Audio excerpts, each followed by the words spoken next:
एक राजा ने सपना देखा। रात को स्वप्न में उसे मृत्यु दिखाई दी। वह डर गया। उन्होंने पूछा, क्या बात है, तुम मुझे इतना भयभीत क्यों कर रहे हो? मौत ने कहा, मैं तुम्हें यह बताने आई हूं कि कल सूर्यास्त तक मैं आ रही हूं, इसलिए तैयार हो जाओ। यह सिर्फ करुणा के कारण है, ताकि आप तैयारी कर सकें। राजा को बड़ा सदम्मा लगा।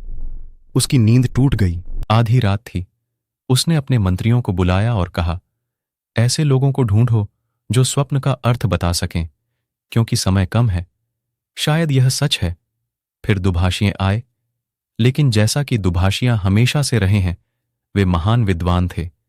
वे बहुत सी बड़ी बड़ी पुस्तकें ले आए और वे चर्चा करने लगे, विवाद करने लगे, विवाद करने लगे, और सूर्य उदय होने लगा।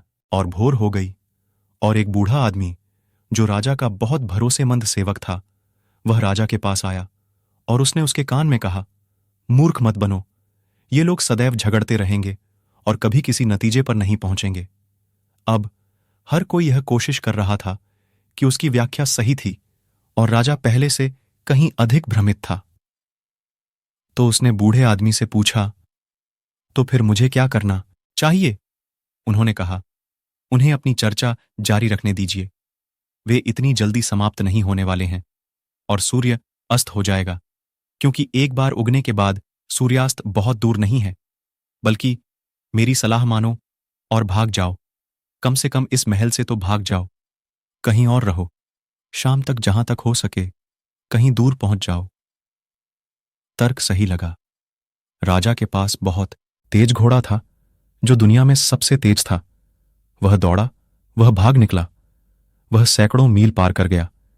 जब वह एक निश्चित शहर में पहुंचा तो सूरज डूबने ही वाला था। वह बहुत खुश है।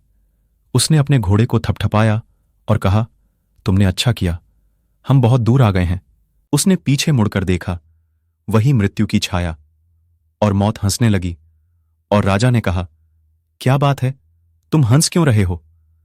मौत ने कहा, मैं चिंतित थी, क्योंकि तुम्हारी मृत्यु इस पेड़ के नीचे होनी तय थी, और मुझे चिंता थी कि तुम वहां तक कैसे पहुंचोगे।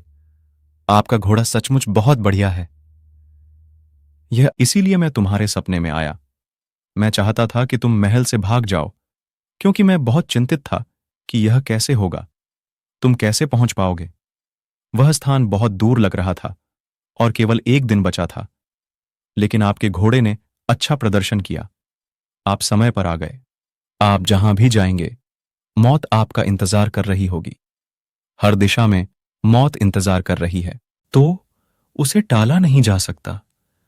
तब मन उससे बचने के किसी उपाय की कल्पना करने लगता है।